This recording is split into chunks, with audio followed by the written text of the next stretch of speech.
That September morning, I will always remember the sound of thousands of gallons of priceless rainwater pouring down Maple Street. Our entire neighborhood's worth of water was wasting away in the storm drains when it might have been growing. Peppers, tomatoes, and squash. All three of my rain collection tanks, which could store 500 g each, were empty.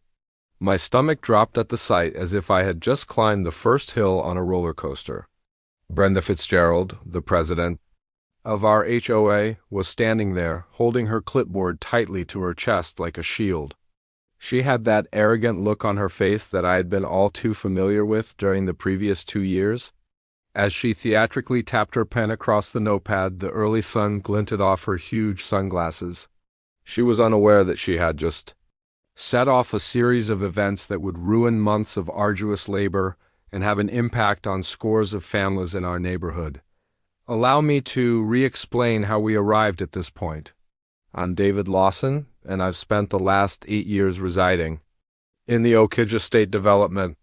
In my backyard, what had begun as a tiny herb garden had expanded into something much larger. One suggested starting a communal garden on the empty property near the intersection of Maple and 3rd 2 years ago, when our area imposed stringent water restrictions because of the ongoing drought. The concept took off more quickly than I anticipated. 23 families joined the project in a few weeks. We have young families hoping to teach their children about sustainability, retirees seeking meaning, and everyone in between. For the raised beds, the Petersons provided lumber. Landscape architect Sarah Goldman created a productive irrigation system. Frank Harrison, a grumpy old man who was always complaining about everything, offered his tiller as well. Seeing our neighbors gather together around rows of herbs and vegetables lovely. My rainwater collection system was the diamond in the crown of our enterprise. I had spent over $4,000 on a gravity-fed distribution system and 3 professional-grade tanks. Those 1,500 gallons of rainwater that had been kept were like liquid gold during our dry summers. Every drop we gathered reduced the demand on our municipal water supply, which in turn reduced costs for all gardeners. The system had undergone 2 inspections by the Water Conservation Office, was completely compliant with county rules, and was entirely legal. Here comes Brenda Fitzgerald, who was elected president of the HOA 6 months ago on a promise of upholding local norms and property values. Brenda was 5'2" with flawlessly maintained blonde hair and a voice that could take a beating, and she used passive-aggressive pleasantries to control our HOA meetings by using a ruler to measure the height of the grass and giving tickets for mailboxes that were the incorrect shade of black. She had already alienated people. Brenda initially voiced her displeasure about my rain tanks during the July HOA meeting. She was standing at the platform making dramatic gestures with her laser pointer at pictures of my property that she had taken. According to her, the tanks were unattractive and went against our neighborhood's architectural balance. I gently described their function and provided paperwork attesting to their legality and correct installation. Brenda was the only board member to vote against me, and the vote was 4-1. It ought to have ended there, but Brenda doesn't take loss well. She submitted one complaint after another throughout the course of the following month. Despite being below the fence line, she said that the tanks were too tall. She claimed that even though they were hidden behind my garage, the hue didn't match permitted exterior paint schemes. She even asserted that they attracted mosquitoes, which was absurd given that the systems were totally sealed. I had to take time off work to attend special hearings for each allegation. Brenda's cheeks got a little redder every time the board sided with me. The 15th of September began like any other morning. With coffee in hand, I got up at 5:30 and prepared to inspect the garden before going to work. We anticipated the largest harvest to date. Huge butternut squash had been produced on the Henderson family's acreage. Mrs. Chun had been preparing sauce to give to the food bank because she had so many tomatoes. Because of our diligent water management and our gardener's commitment, everything was flourishing. As soon as I turned the corner to look at the rain gauge, I realized something was off. Since we hadn't had rain in 2 weeks, it didn't make sense that the ground close to my tanks was soggy. Then I noticed the valves were open. My valuable water supplies had been depleted, and all 3 drainage valves had been fully opened. In less than an hour, 1,500 gallons that had been gathered over several months were lost. Initially, I thought about vandalism. Teens might be pulling a practical joke. Then I noticed Brenda with a contented grin on her face, standing beside her silver luxury SUV, holding the clipboard. My blood pressure shot up when she really dared to wave at me with a tiny finger wiggle. Despite the rage swelling in my chest, I jogged over and tried to remain composed. Her voice was brimming with phony concern as she spoke before I could even open my mouth.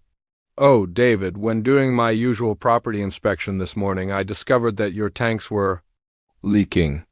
It's unfortunate that there was so much water, but at least you can now take those eyes out without losing anything of value." She told this blatant falsehood with an unwavering smile. She inclined her head in a trained, innocuous manner when I questioned her directly if she had opened the valves.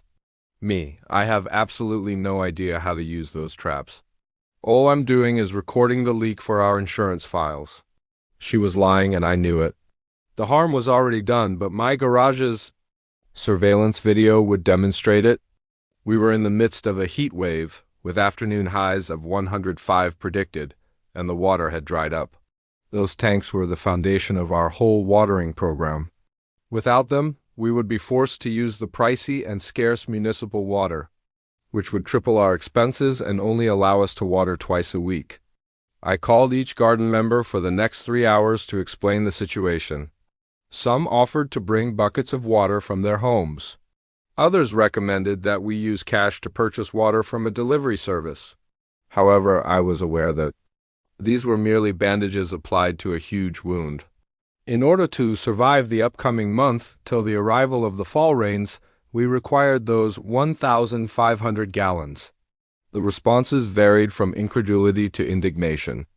The old Mrs. Patterson only sighed and stated that she had anticipated something like to this happening, while Tom Bradley threatened to approach Brenda directly. The impacts were readily apparent by midday. Plot 7's lettuce was wilting. In order to retain moisture, the bean plants in Area 3 were curling their leaves. In an attempt to find a solution, I repeatedly performed the math. We would only have roughly 460 G, even if each family brought 20 G from home. If we carefully rationed, that would sustain life for a week, but it wouldn't be sufficient for healthy development and yield. Even worse news arrived the following morning. The garden's southwest corner manager, Jorge Ramirez, called to tell that his pepper plants were experiencing an aphid invasion. The plants were stressed and exposed in the absence of enough water. The infestation had reached 3 nearby plots by the evening. Pests are drawn to stressed plants like magnets, and our feeble garden was now a haven for all the dangerous insects in the neighborhood. I reported the vandalism to the police, but they were powerless to take any action without hard evidence. My security camera had inexplicably stopped working that evening, displaying nothing but static throughout the critical hours. Officer Williams simply shrugged and stated, "Equipment failures happen," when I brought up this coincidence. I was aware that Brenda had also tampered with the camera, but it would be very difficult to prove it. Over the course of the following week, our garden changed from a place of pride to a battleground. Blight affected half of the tomato plants. An entire row of zucchini was destroyed by the squash borers, which are typically controlled by beneficial insects and healthy plants. Earworms infected the corn, which was already under stress from the heat. In 10 days, we lost 60% of our anticipated harvest. As months of labor faded away, the families who had been depending on fresh vegetables for their feasts looked on hopelessly. When Sarah Goldman evaluated the wider impact, that's when the real grief happened. 2 elementary schools and 3 local food banks have been receiving fresh vegetables from our garden. Our produce has been a part of the Riverside Elementary lunch program's farm-to-table program. 45 low-income families had been receiving our excess food from the Helping Hands Food Bank.